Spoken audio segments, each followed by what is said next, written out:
Merci Médoc, donc on est jeudi à Japan Expo et côté cosplay, qu'est-ce qu'il y avait à voir? Eh ben il y avait simplement le concours général, le cosplay show du jeudi. Et oui, on commence avec le premier cosplay show de Japan Expo, un concours général pour lequel le public a été présent, remplissant presque l'ensemble des places assises de la salle comme lors des années précédentes. Côté effectif sur scène, on a compté 37 participants, parmi lesquels 27 individuels et 10 groupes. Bien qu'il n'y ait aucune limite thématique, la tendance était au classique, avec une forte concentration de personnages d'anime, de manga et de jeux vidéo pour ce jeudi. Mais attention, on a eu droit malgré tout à des personnages plutôt rares dans cet exercice, à l'image de cette étonnante et très réussie Samara tirée de l'univers des Mass Effect.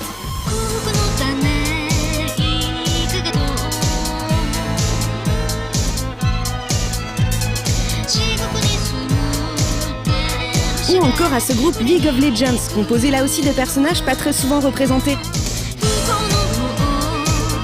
Malgré tout, on a encore une fois eu droit à la présence de plusieurs personnages tirés de l'univers de Disney,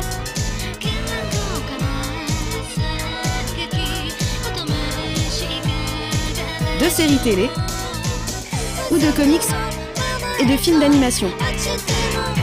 Et que serait un cosplay show sans le quasi traditionnel duo Vocaloid qui était également de la partie? La plupart des candidats ont fait des efforts de prestation, permettant au public de rester chaud tout au long du spectacle. Mention spéciale au groupe Disney pour sa mise en scène très élaborée.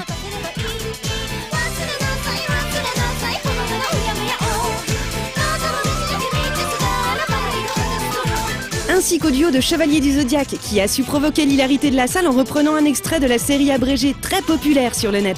Je comprends pas pourquoi tu tiens à ce que je te porte comme ça à chaque fois. Ben quoi, c'est confortable et tellement romantique. Au niveau des costumes, on peut dire que la qualité était plutôt au rendez-vous tout au long du défilé. Le prix groupe en costume est allé au duo Shiro et Kojiro, tiré de la série Adekam, duo tout droit venu de Russie. Quant au prix solo, c'est Choco avec son Nanlot, tiré de Queen's Blade, qui a décroché la palme. C'est le premier costume que j'ai fait en Warbler et c'était pas évident à travailler comme c'était beaucoup de grosses pièces sur Nanlot. C'est un mélange de PVC et de bois apparemment et ça se thermoforme à la chaleur et une fois qu'on donne la forme, on attend que le matériel refroidisse un petit peu et si on chauffe trop longtemps, ça gondole, c'est pas miraculeux. À savoir qu'à Japan Expo, il y a souvent des imprévus.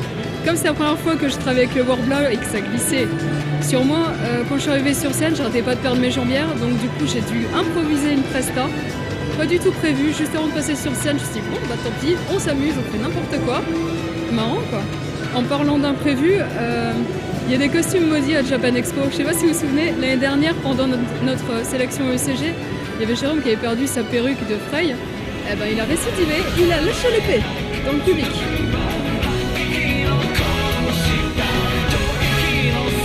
Bref, un premier rendez-vous cosplay haut en couleur, mais ce n'est que le début pour cette journée.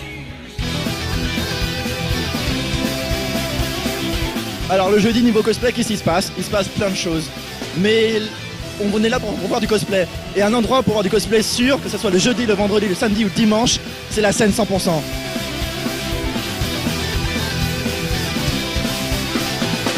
Aujourd'hui, jeudi, nous allons élire l'ambassadeur Tales of. Je pense qu'on a des images, on va les voir tout de suite. Deuxième rendez-vous de la journée, un concours un peu particulier, le concours Tales of Ambassador.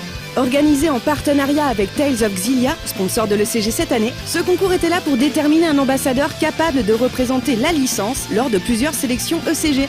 16 fans venus de différents pays ont répondu à l'appel et se sont présentés dans des costumes de personnages issus de différents jeux.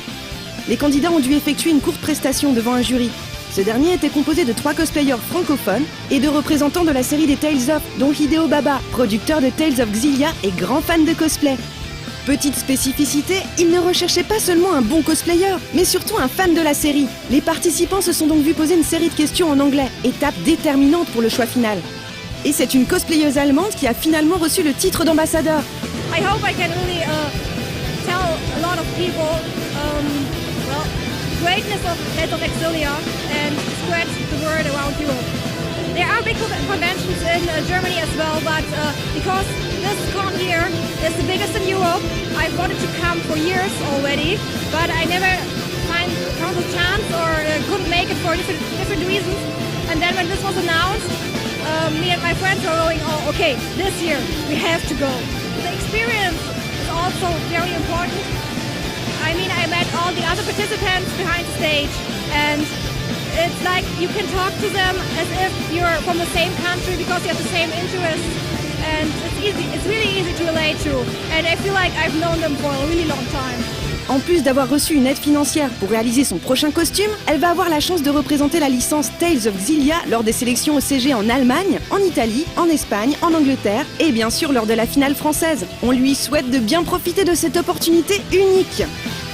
Et c'est tout pour les concours du jour, mais pas tout pour le cosplay, car il y avait aussi pas mal de cosplayers en libre dans les allées. Mathieu est allé à leur rencontre.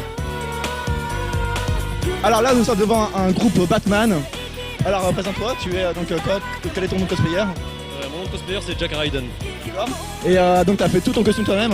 Tout est fait moi-même sauf le masque, j'avoue je l'ai acheté. D'accord. C'est déjà un gros travail. Qu'est-ce que vous avez fait vous-même?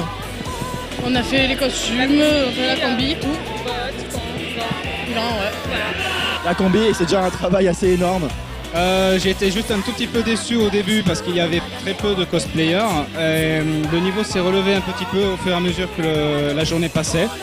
Pour le moment, je suis plutôt content. Il y a beaucoup de monde dans certaines allées, mais globalement ça passe bien. Ouais. Alors là, on se retrouve à côté d'un Link magnifique avec sa tenue verte et ses armures en cuir.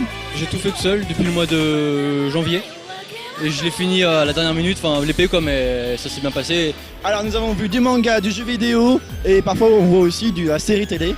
Donc là on vient voir un magnifique crochet de Once Upon a Time. Alors donc tu es en libre et tu as fait ton costume tout seul? Oui tout à fait, il est entièrement fait main. C'est toute la couture et au niveau patron en fait j'utilise un seul que j'ai depuis 1 ou 2 ans que j'adapte à chaque fois pour les différents costumes. Et donc là le jeudi se termine, donc nous avons vu le concours général, le concours Tell-Off, on a vu plein de cosplays libres, on a vu la scène 100% et on vous donne rendez-vous pour la prochaine fois pour la journée du vendredi.